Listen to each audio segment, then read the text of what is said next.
मित्रांनो,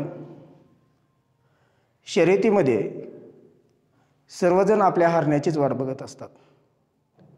शर्यतीमध्ये सर्वजण आपल्या हारण्याचीच वाट बघत असतात, परंतु जिंकण्याची मजाच तेव्हा येते ज्यावेळेस त्यामध्ये आपण जिंकून दाखवतो. तसंच जरी आपण हारलो तरी घाबरायचं नाही, कारण आपली शर्यत सुरूच आहे. आपण अजून जिंकलो नाही, कारण आपली शर्यत सुरूच आहे, अजून आपण जिंकलो नाही. मित्रांनो, काल आपण चौकोनाचे प्रकार, त्याच्यात समांतरभुज चौकोन आणि समभुज चौकोन हे 2 प्रकार बघितलेत. आज आपल्याला त्याच्या पुढचे प्रकार बघायचे आहेत. आता पुढचा प्रकार होता तिसरा, आयत.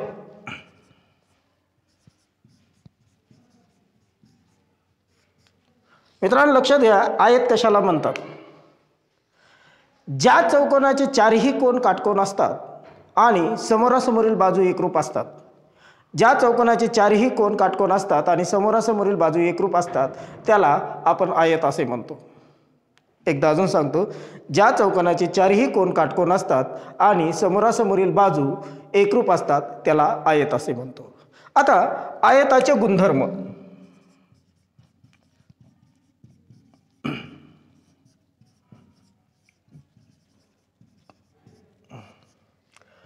नंबर 1, आयताचे गुणधर्म मध्ये काय सांगितलं?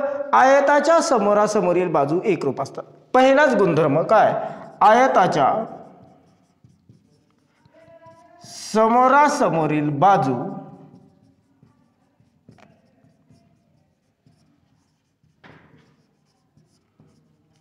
एकरूप असतात. बघा मित्रांनो, इथं मी आयत काढला. आयत कशाला म्हणतो? त्याला नाव देऊ आपण ए, बी, सी आणि डी. ए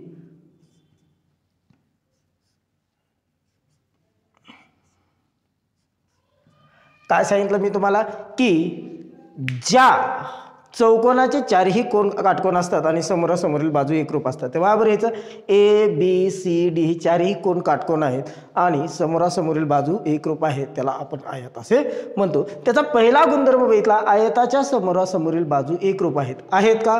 म्हणजे काय? बाजू ए बी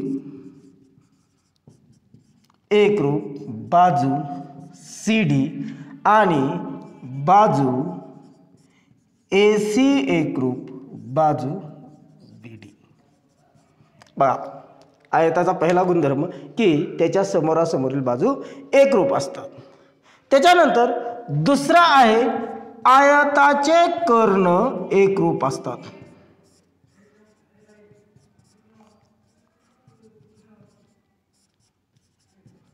आयताचे कर्ण एकरूप असतात. आता कर्ण काढायचे. 2 कर्ण आहेत. कोणकोणते? कर्ण AD एकरूप, कर्ण BC. कर्ण AD एकरूप, कर्ण BC. दुसरा गुणधर्म काय सांगते? आयताचे कर्ण एकरूप असतात. कर्ण AD एकरूप, कर्ण BC म्हणजे हे 2 समान मापाचे आहेत. तिसरा गुणधर्म, आयताचे कर्ण परस्परांना दुभागतात. कारण इथं मध्यभागी आयताचे कर्ण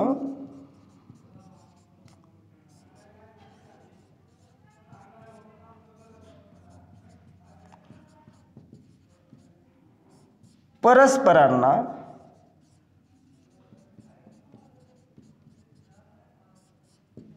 दुभागतात. समजलं? पहिला गुणधर्म, आयताच्या समोरासमोरील बाजू एकरूप असतात, तसेच आयताचे कर्ण एकरूप असतात. नंतर आयताचे कर्ण परस्परांना दुभागतात. आणि चौथा आहे, आयताचे कर्ण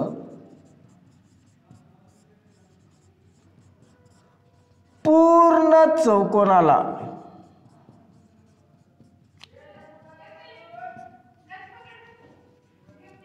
दुभागतात.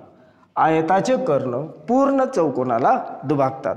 बाळमित्रांनो, आयताचे गुणधर्म 4 आहेत। मी तुम्हाला सांगितलं की आयत कशाला म्हणतात की जर ज्या चौकोनाचे 4ही कोन काटकोन असतात आणि समोरासमोरील बाजू एकरूप असतात त्याला आपण आयत असे म्हणतो। आयताच्या समोरासमोरील बाजू एकरूप असतात, पहिला गुणधर्म इथं बाजू एकरूप आहेत। आयताचे कर्ण एकरूप असतात हे सुद्धा आपण बघितलं। आयताचे कर्ण परस्परांना दुभागतात आणि आयताचे कर्ण पूर्ण चौकोनाला दुभागतात। आता एक महत्त्वाचं सांगायचं मित्रांनो की समांतरभुज चौकोन आणि आयतमध्ये काय फरक आहे। समांतरभुज चौकोनामध्ये मी सांगितलं की त्यांच्या समोरासमोरील बाजू एकरूप असतात। मित्रांनो, असं सांगता येतं की प्रत्येक आयत हा समांतरभुज चौकोन आहे, प्रत्येक आयत हा समांतरभुज चौकोन आहे, परंतु प्रत्येक समांतरभुज चौकोन हा आयत नाही। पुन्हा एकदा सांगतो, प्रत्येक आयत हा समांतरभुज चौकोन आहे, परंतु प्रत्येक समांतरभुज चौकोन हा आयत नाही। त्याच्यानंतरचा पुढचा बघायचा आपल्याला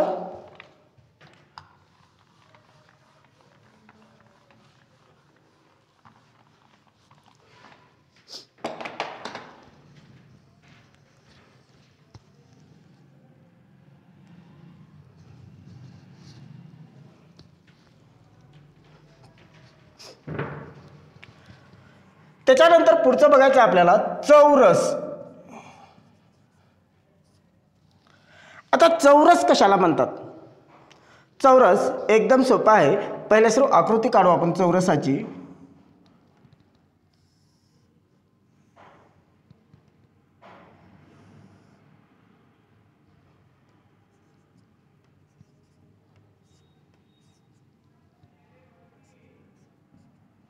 आणि ह्याला नाव दिले आपण ABCD।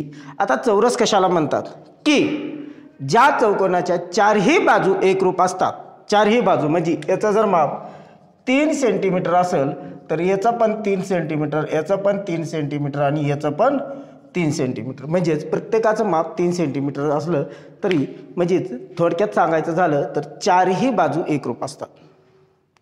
दुसरं की याचा प्रत्येक कोन काटकोन असतो।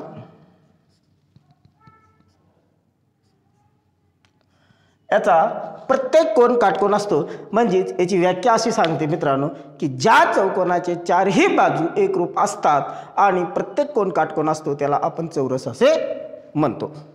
अजून एकदा सांगतो, ज्या चौकोनाच्या 4ही कोन काटकोन असतात आणि 4ही बाजू एकरूप असतात त्याला आपण चौरस असे म्हणतो। आता इकडे बघा की त्याचे गुणधर्म बघू आपण।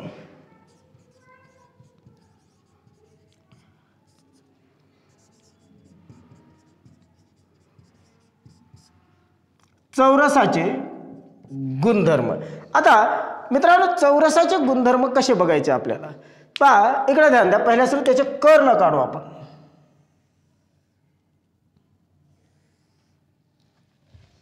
कोणकोणते कर्ण काढले? कर्ण AC आणि कर्ण BD। तर पहिला गुणधर्म काय सांगते की चौरसाचे कर्ण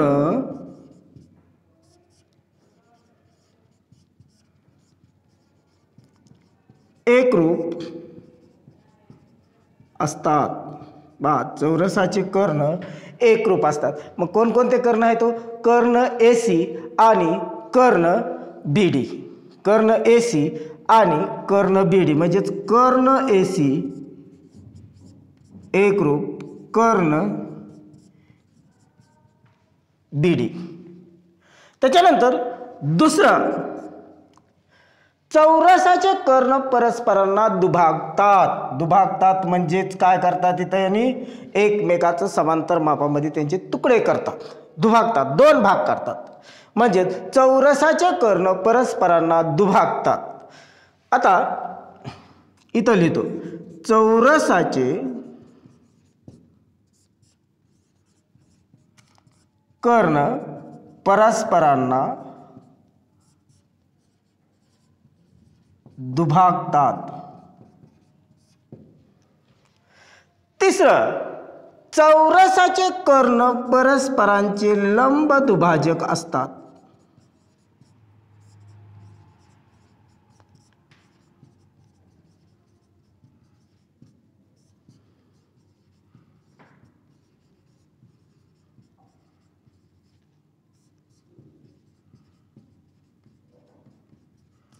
लंब दुभाजक असतात, म्हणजेच ह्यांनी या ठिकाणी 90 अंशाचा कोन तयार केलेला असतो. समजलं मित्रांनो की हे चौरसाचे कर्ण परस्पराचे लंब दुभाजक असतात, म्हणजेच त्यांनी काय केलेले असते, 90 अंशाचा कोन तयार केलेला असतो. आणि चौथं, कर्ण ज्या शिरोबिंदूतून जातात, कर्ण ज्या शिरोबिंदूतून जातात त्या ठिकाणी बा इथून ए मधून गेलाय कर्ण, इथं सी मधून गेलाय, इथं बी मधून गेलाय आणि इथून डी मधून गेलाय, म्हणजे कर्ण ज्या शिरोबिंदूतून जातात त्या ठिकाणी ते कोन दुभाजक ठरतात, जातात तेथून ते कोन दुभाजक असतात. आहेत कोन दुभाजक आहेत. म्हणजेच इकडे ध्यान द्या, कोन ए त्याचे 2 भागात दुभाजक केलंय, डीचं 2 भागात केलंय, सीचं 2 भागात विभाजन केले आणि बीचं 2 भागात विभाजन केले. म्हणजेच हे चौरसाचे गुणधर्म आहेत. काय सांगितलं, चौरसाचे कर्ण एकरूप असतात. दुसरं, चौरसाचे कर्ण परस्परांना दुभागतात. तिसरं, चौरसाचे कर्ण परस्पराचे लंब दुभाजक असतात. आणि चौथं, कर्ण ज्या शिरोबिंदूतून जातात तेथून ते कोन दुभाजक असतात, म्हणजे तेथे त्यांनी कोन दुभागायचं काम करतात किंवा कोन दुभागतात. हे चौरसाचे आहेत. आता चौरस जसं आपण आयताचं सांगितलं तसं चौरसाचं पण सांगता येईल. चौरसाचं काय सांगता येईल की प्रत्येक समभुज चौकोन हा चौरस नसतो. प्रत्येक समभुज चौकोन हा चौरस नसतो, परंतु प्रत्येक चौरस हा समभुज चौकोन असतो. कारण ह्याच्या चारही बाजू एकरूप आहेत. आणि समभुज चौकोनाची व्याख्या काय सांगते की ज्या चौकोनाच्या चारही बाजू एकरूप असतील त्याला आपण समभुज चौकोन असे म्हणतो. आता आपण समांतरभुज चौकोन बघितलं, त्याच्यानंतर समभुज चौकोन बघितलं, आयत बघितलं, चौरस बघितलं. आता त्याच्या पुढे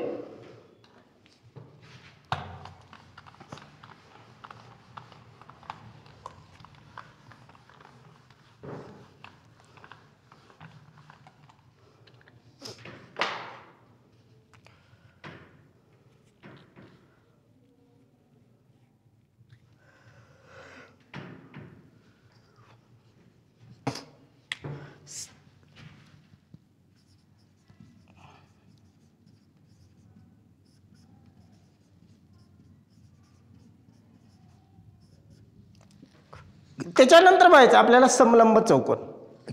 समलंब चौकोन कशाला म्हणतात? चौकोनाला किती बाजू असतात? 4 बाजू. आता त्या सम्मुख बाजूपैकी, चारही सम्मुख बाजूपैकी लक्ष असू द्या, चारही सम्मुख बाजूपैकी म्हणजेच सम्मुख बाजूच्या किती जोड्या झाल्या तयार? 2 झाल्या. तर त्या 2 जोड्यापैकी जर एक जोडी समांतर असेल तर त्याला आपण समलंब चौकोन असे म्हणतो.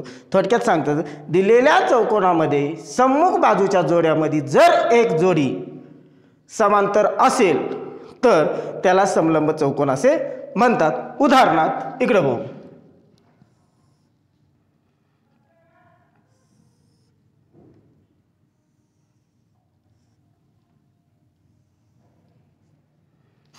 हे काय झालं?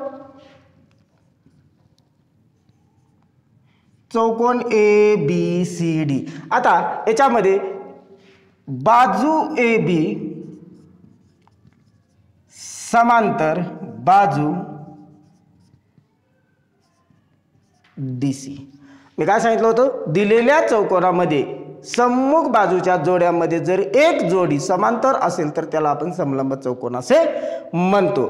आता इथं समलंब म्हणजे काय? कारण ह्या ठिकाणाहून जर लंब काढले तर दोन्ही समान लंब होतात, म्हणून याला समलंब चौकोन असे आपण म्हणतो. आता ह्याचा पहिला गुणधर्म, समलंब चौकोनाचे गुणधर्म.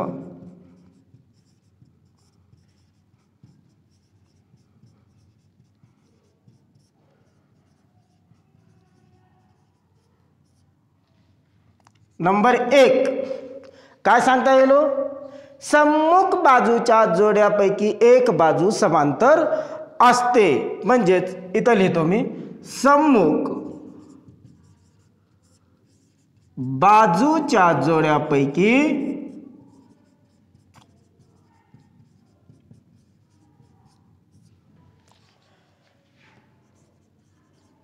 एक जोडी समांतर असते.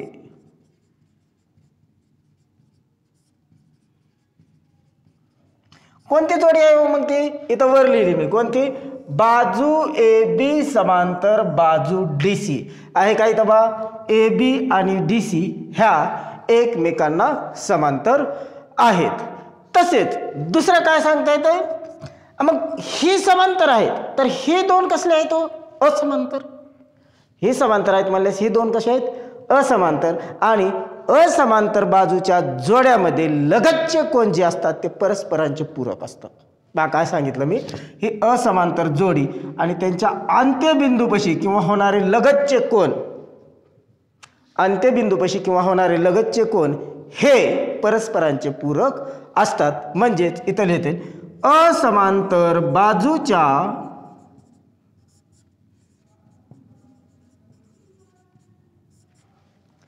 अंत्यबिंदूपाशी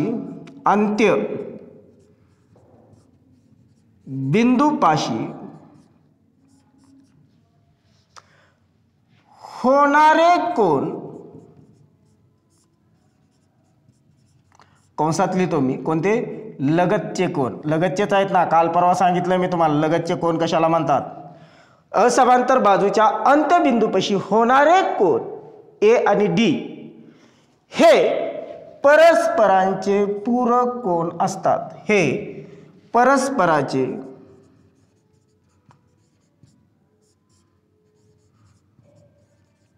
पूरक कोन असतात. आता इकडे ध्यान द्या. असमांतर बाजूची जोडी आहे त्याच्यातले ए आणि डी अंत्यबिंदूपाशी, म्हणजे पूरक म्हणजे काय हो? ह्या दोघांच्या मापाची बेरीज किती असते? 180 अंश. समजलं का? असमांतर बाजूच्या अंत्यबिंदूपाशी होणारे कोन किंवा लगतचे कोन हे परस्पराचे पूरक कोन असतात. तसंच आता ही पण आहे, म्हणजे बी आणि सी हे सुद्धा कसे आहेत? पूरक कोन आहेत. म्हणून दुसरी जोडी लिहितो, कोन बी अधिक कोन सी बरोबर 180 अंश. बा आपलं काय झालं? असमांतर बाजूच्या अंत्यबिंदूजवळ होणारे कोन परस्पराचे पूरक कोन असतात. समजलं मित्रांनो? काय सांगितलं मी? असमांतर बाजूच्या अंत्यबिंदूपाशी होणारे कोन, लगतचे कोन हे परस्परांचे पूरक कोन असतात. आता मी काय केलं इथं? असमांतर बाजूचा मध्यबिंदू काढला आणि याचा पण मध्यबिंदू काढला. बा इकडे लक्ष द्या. असमांतर बाजू ए डी आहे आणि तिथं बी सी आहे. ह्या दोघांचे मध्यबिंदू काढले आणि यांच्यापासून ही रेषा मी जोडून घेतली. काय केलं? आणि त्याला नाव दिलं मी ई एफ. काळजीपूर्वक लक्ष द्या मित्रांनो की मी काय केलं इथं? ई आणि एफ मध्यबिंदू काढलेत आणि त्यांना जोडून घेतलंय. आता जोडून तर घेतलंय, मग काय बरं मला काय सांगायचं असेल ही? तर इकडे ध्यान द्या की असमांतर बाजूच्या मध्यबिंदूंना जोडणारा रेषाखंड हा समांतर बाजूच्या बेरजेच्या निम्मा असतो. एकदा अजून सांगतो. असमांतर बाजूच्या मध्यबिंदूंना जोडणारा रेषाखंड हा समांतर बाजूच्या बेरजेच्या निम्मा असतो. इकडे लक्ष द्या. तिसरं काय? असमांतर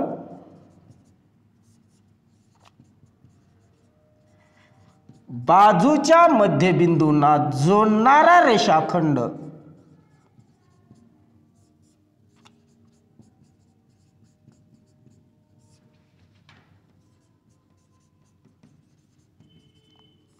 मध्यबिंदूंना जोडणारा रेषाखंड हा दोन समांतर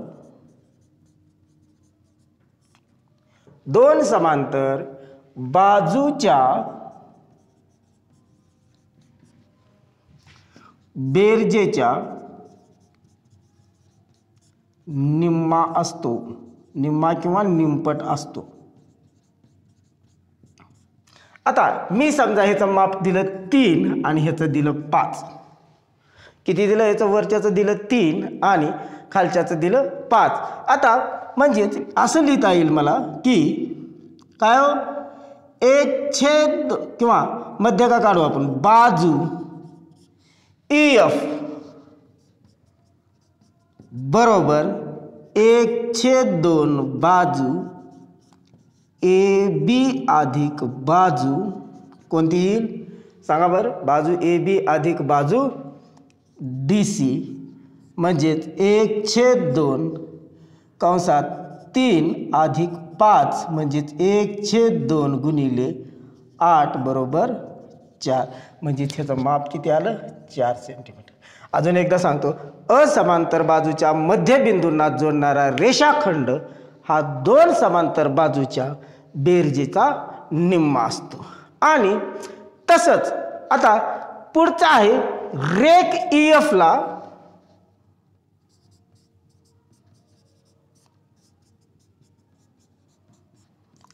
चौकोनाची मध्यगा म्हणतात। रेख EF ला चौकोनाची मध्यगा म्हणतात। महत्त्वाचं आहे मित्रांनो, लक्षात असू द्या। बघा, आपण समलंब चौकोन बघितलाय आणि समलंब चौकोनामध्ये आपण कशाला म्हणतात ते सांगितलेलं आहे, त्याचे गुणधर्म बघितलेत। गुणधर्म पण खूप महत्त्वाचे आहेत। सम्मुख बाजूच्या जोड्यापैकी एक जोडी समांतर असते। असमांतर बाजूच्या अंत्यबिंदूपाशी होणारे कोन हे परस्पराचे पूरक कोन असतात। असमांतर बाजूच्या मध्य बिंदूंना जोडणारा रेषाखंड हा 2 समांतर बाजूच्या बेरजेच्या निमपट असतो आणि रेख EF ला चौकोनाची मध्यगा असे म्हणतात। इथपर्यंत आपण बघितलेलं आहे मित्रांनो। समद्विभुज म्हणल्यानंतर काय हो की 2 बाजू समांतर असल्या पाहिजेत, बरोबर आहे। मग इथं समांतर बाजू AB आणि CD आहे आणि 2 बाजू एकरूप असल्या पाहिजेत, म्हणजेच इथं ADचं माप जर 3 सेंटीमीटर असेल तर BCचं माप पण 3 सेंटीमीटर, याला आपण समद्विभुज समलंब चौकोन असे म्हणतो। मग इकडे ध्यान द्या, याचे गुणधर्म बघायचे आहेत आपल्याला।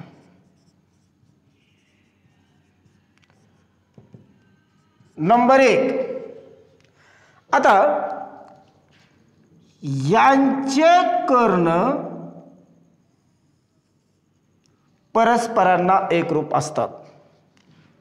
या चौकोनाचे कर्ण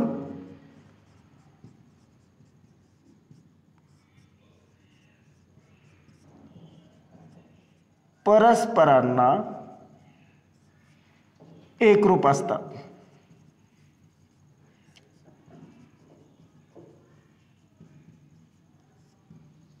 दुसरं,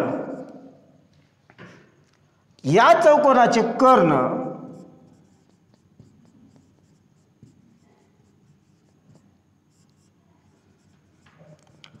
परस्परांना दुभागतात।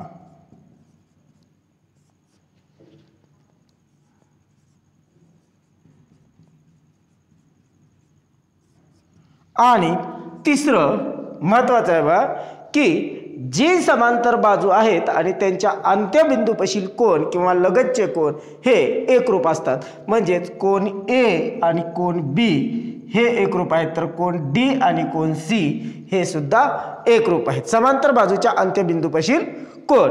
मग तिसरा गुणधर्म काय सांगतोय? समांतर बाजूच्या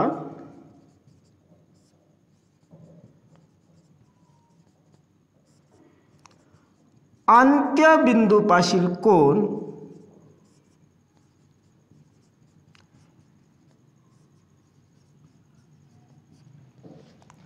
एकरूप असतात।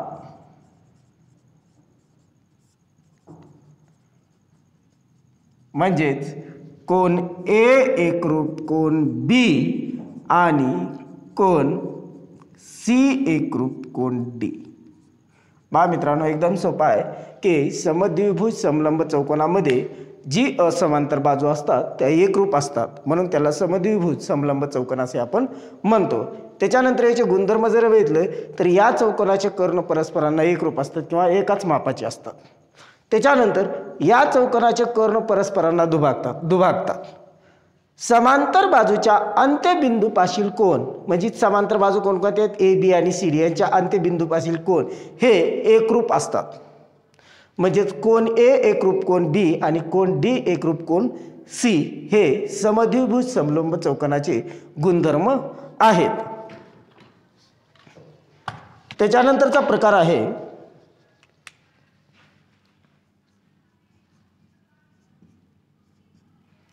पतंग किंवा पतंगाकृती चौकोन. पतंग किंवा पतंगाकृती चौकोन. पहिल्या सुरू आकृती काढून घ्या, मग समजून जाईल आपल्याला.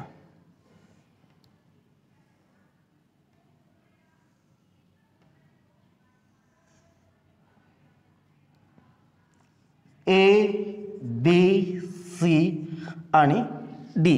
मित्रांनो लक्ष द्या, पतंग किंवा पतंगाकृती चौकोन. आता या चौकोनाचं वैशिष्ट्य आहे किंवा याला पतंगाकृती चौकोन असं का म्हणतात किंवा पतंग का म्हणतात, तर या चौकोनाच्या बाजू लगतच्या जी आहेत, लगतच्या म्हणजे चिटकून असणाऱ्या लगतच्या बाजू एकरूप असतात. या वरच्या दोन बाजू आणि खालच्या दोन बाजू. लक्ष असू द्या की दिलेल्या चौकोनात जर लगतच्या बाजू एकरूप असतातच, लगतच्या बाजू एकरूप असतील तर त्या आकृतीला आपण पतंग असे म्हणतो. समजतं? अजून एकदा सांगतो, दिलेल्या आकृतीमध्ये किंवा दिलेल्या चौकोनामध्ये जर लगतच्या बाजू एकरूप असतील तर त्या आकृतीला आपण पतंग किंवा पतंगाकृती चौकोन असे म्हणतो. मग याचे गुणधर्म बघायचे.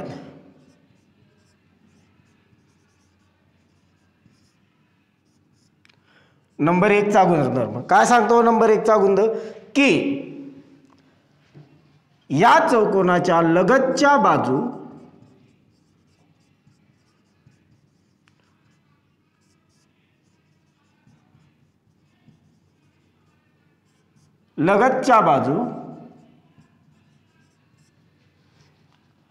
एकरूप असतात.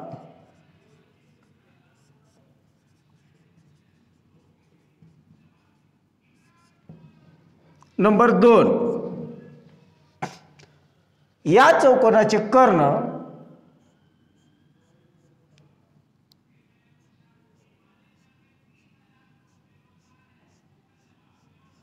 पहा, इकडे लक्ष द्या, या चौकोनाचे कर्ण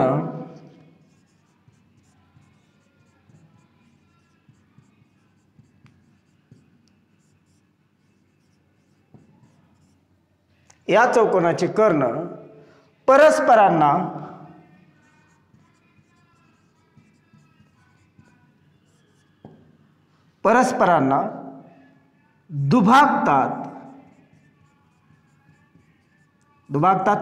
दुभागतात. तसेच या चौकोनाचे कर्ण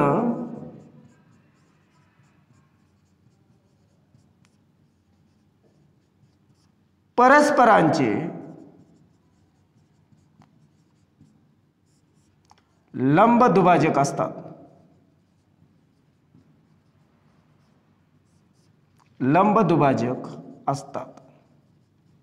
लंब दुभाजक म्हणजे इथे 90 अंशाचा कोन तयार करतात. तसेच नंबर 4, या चौकोनामध्ये कोणाची एक जोडी एकरूप असते. जसं इथं डी आणि बी ही दोघजण एकरूप आहेत. पतंगाकृती चौकोनामध्ये किंवा या चौकोनामध्ये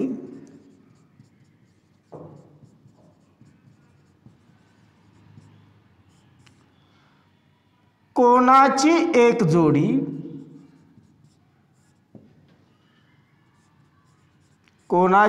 जोडी एकरूप असते. त्याला कोन डी एकरूप कोन बी. बघा मित्रांनो, पतंग किंवा पतंगाकृती चौकोन कशाला म्हणतात? पतंग किंवा पतंगाकृती चौकोन म्हणजे दिलेल्या चौकोनाच्या जर लगतच्या बाजू एकरूप असतील तर त्याला आपण पतंग किंवा पतंगाकृती चौकोन असे म्हणतो. इथं आपण ए बी सी डी ही आकृती काढून दाखवलेली आहे. तसेच याचे गुणधर्म बघितले तर या चौकोनाच्या लगतच्या बाजू एकरूप असतात, म्हणजेच इथं बाजू AD एकरूप बाजू AB आणि दुसरं बाजू CD एकरूप बाजू BC। या चौकोनाचे कर्ण परस्परांना दुभागतात म्हणजे दोन भाग करतात का हो? हे करतात, म्हणजेच हे दोन कर्ण आहेत। आपण जर याला इथं O नाव दिलं तर AO आणि OC होतं AC या कर्णाचे, तर DB या कर्णाचं DO आणि OB होतं। या चौकोनाचे कर्ण परस्पराचे लंब दुभाजक असतात। लंब दुभाजक म्हणजेच 90 अंशाचा कोन तयार करतात। इथं 90 अंशाचा कोन तयार केलेला आहे किंवा काटकोन तयार केलेला आहे। या चौकोनामध्ये कोनाची एक जोडी एकरूप असते, म्हणजेच कोन D आणि कोन B हे दोघं जण एकरूप आहेत। मित्रांनो, आपण चौकोन आणि चौकोनाचे प्रकार आणि त्यांचे गुणधर्म पाहिलेले आहेत। जर तुम्हाला याच्यामध्ये काही अडचण असेल तर मला कमेंटमध्ये करून सांगा, मी अजून चांगल्या पद्धतीने शिकवण्याचा प्रयत्न करेन। आणि जर चांगलं वाटत असेल तरी पण कमेंट करून सांगा। मित्रांनो, माझ्या चॅनलवरती जर तुम्ही नवीन असाल तर नवनवीन व्हिडिओ पाहण्यासाठी सबस्क्राईब करा आणि जास्तीत जास्त विद्यार्थ्यांना फायदा होईल यासाठी शेअर करा, लाईक करा आणि कमेंट पण द्या। धन्यवाद।